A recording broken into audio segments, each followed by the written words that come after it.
¿Quién es y quién fue el conde Saint-Germain? Por Connie Méndez. Proclus, el neoplatonista. En los hartos círculos filosóficos se dice que el germen de toda idea, aun las ideas cristianas, se encuentran en Platón. A medida que iba tomando cuerpo la ideología cristiana, iba decayendo lo que la Iglesia llamó paganismo, o sea, el orfeísmo y el esoterismo, del cual era el exponente principal Platón. Un siglo después de Saint Albans, nació en Bizancio Proclo, en el año 410. La historia dice que entre la muerte de Plotinus, 27 años después de Cristo, y el nacimiento de Proclus ocurrió el crecimiento de la religión cristiana y la decadencia del clásico mundo pagano, añadiendo que Proclus vino a restaurar la tradición esotérica. Neoplatonismo viene del griego neos, o nuevo, o sea que renueva el platonismo. Proclus estudió en Alejandría y en Atenas. Fue un seguidor de Plotino, quien representa la reforma de la idea del uno. El platonismo fue renovado varias veces en la historia. En el Renacimiento, siglo XV, en la Escuela de Cambridge, siglo XVII, y continúa siendo hasta nuestros días una corriente filosófica fundamental en las ideas espirituales modernas. Ese platonismo es el anhelo místico de expander la conciencia para poder entrar en contacto con los seres divinos, directa y personalmente. Te va a asombrar la similitud del neoplatonismo de Proclus y la metafísica moderna. Verás claramente que el maestro renacía en los lugares estratégicos para enderezar el camino cada vez que se torcía o para señalar nuevas rutas a aquellos que las anduvieran buscando. El neoplatonismo decía, la unidad es una realidad, la diversidad es una ilusión. Buscad la unidad detrás de la aparente diversidad. El neoplatonismo estudia principios universales, por lo tanto, acepta todos los dioses integrados en el Dios uno, a todos los hombres como una humanidad. La gran verdad neoplatonista es que toda la vida es una, y con esta convicción en el corazón y los más nobles pensamientos se hace una contribución positiva a la hermandad universal. El neoplatonismo enseña la comprensión, pero no la aceptación de lo inferior, ya que la comprensión trae la apreciación sin límite. El neoplatonismo aconseja la moderación en todo lo que se posee, para poder gozar plenamente de lo que se posee, ya que tener demasiado empobrece el gozo. El neoplatonismo enseña que pertenecer a una secta trae dogmas, y los dogmas son limitaciones en las ideas. El sectarismo es una fuerza limitadora. El neoplatonismo dice que se debe buscar el bien en todo. No es que todo bien sea agradable. Por ejemplo, es bueno estar infeliz cuando se desobedece una ley universal. Es bueno recibir un mal si hemos hecho ese mal a otros. Es bueno sentirse enfermo si se han desobedecido las leyes de la salud. Es decir, las cosas tal como estén son buenas. El neoplatonismo ordena que una vez que el punto de vista primario es comprendido y aceptado, el estudiante se convierte en instructor de otros. Por eso el neoplatonismo es especialmente práctico en nuestros tiempos. Los intelectuales griegos decían que Proclus era un protegido de los dioses, que Minerva lo había recibido en su nacimiento y que lo había protegido durante toda su vida.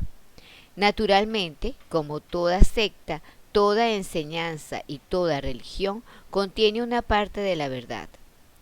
Al no más iniciarse una división de las conciencias, viene un avatar, un maestro o un profeta, siempre un voluntario, como antes dijimos, para enderezar lo desviado. Proclus refería que muy jovencito se le había aparecido Minerva y le había aconsejado estudiar filosofía. Además, habiéndole dado una enfermedad que ningún médico supo diagnosticar, estando toda la familia reunida esperando su muerte, entró un joven radiante de cuya cabeza salían rayos de luz. Acercándose a la cama, le puso un dedo en la frente y pronunció su nombre, Proclus. El niño se curó al instante y el joven se desvaneció. Bajo semejante dirección divina, Proclus iba estudiando según la inclinación de su propia mente. Su capacidad intelectual era de las más altas. Él mismo sabía que estaba destinado a ser sucesor de Platón. Viajó a Egipto, estudió con un célebre retórico y luego entró en la escuela de los hierofantes, donde fue instruido en los misterios de la religión esotérica. En Alejandría estudió con filósofos griegos, matemáticas con Ero, un hombre de profunda espiritualidad y versado en los misterios de los números. Luego quiso estudiar doctrina aristotélica con el maestro Olimpiadoro, quien se impresionó tanto con las capacidades de Proclus que le ofreció su hija en matrimonio para que no se alejara de Alejandría. La muchacha era una gran filósofa, por supuesto, pero Proclus, guiado por su mentora divina, continuó preparando su mente en la disciplina platónica. Habiendo cumplido 20 años, Proclus se fue a Atenas, la ciudad guardiana de la filosofía, y fue puesto en contacto con Ciriano, el sabio más destacado del momento, experto en las doctrinas de Orfeo, Pitágoras y Platón. Luego pasó a estudiar con Plutarco, que, aunque estaba muy anciano y ya no aceptaba discípulos, sin embargo aceptó a Proclus como pupilo y le tomó un afecto tan entrañable que lo invitó a hacer su residencia con él hasta que le acaeció la muerte 2 años después. Dejó instrucciones nombrando a Ciriano su sucesor en la educación de Proclus. Ya habiendo absorbido los misterios menores, Ciriano lo inició en la disciplina sagrada de Platón. De esta manera alcanzó su plena estatura de sucesor de Platón por una progresión ordenada y por los méritos de su propia mente. A los 28 años era un reconocido dirigente entre los platonistas y había escrito un gran número de obras, incluyendo un sabio comentario sobre el Timeo de Platón. Proclus no comía carne animal, pero aconsejaba a los demás comerla ocasionalmente para la fuerza física. Ayunaba una vez por mes y celebraba la luna llena con abstinencia, en lugar de festejos como era la costumbre. Era un abogado del sentido común en cuanto a todo lo que se debía seguir con respecto al cuerpo físico.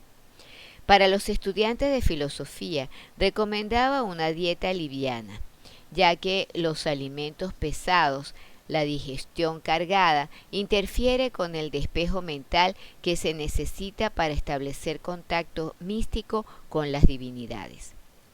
Proclus sucedió a Ciriano como director de la escuela neoplatonista de Atenas el año 450. De allí en adelante se dedicó por entero al misticismo platónico.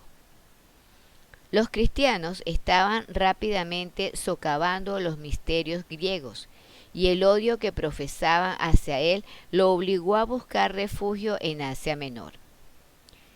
Merinus, un discípulo de Proclus, describe ese odio como un ataque de buitres.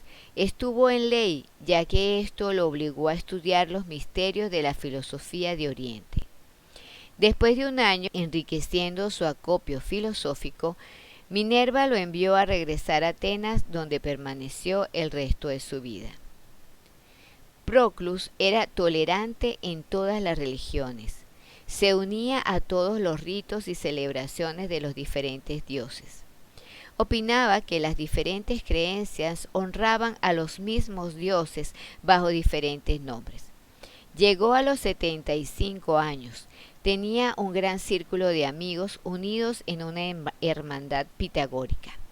Murió en Atenas y fue sepultado cerca de su maestro Ciriano. Su vida activa la terminó a los 70 años. Su muerte fue anunciada por una serie de perturbaciones celestes, incluyendo un eclipse solar. El epitafio de su lápida fue escrito por él mismo. Quiso un entierro sencillo, sin las acostumbradas lloronas. Murió en el año 485. La escuela platónica de misticismo cesó como movimiento separado, y la corriente de su pensamiento se mezcló con la corriente creciente de la metafísica cristiana. Yo, Proclus, habiendo pagado la deuda a la naturaleza en el polvo de Licia, he de quedar. El gran Ciriano formó mi juventud y me dejó su sucesor en la verdad. Una tumba en común tienen nuestros cuerpos, y en las planicies etéricas un común lugar nuestras dos almas.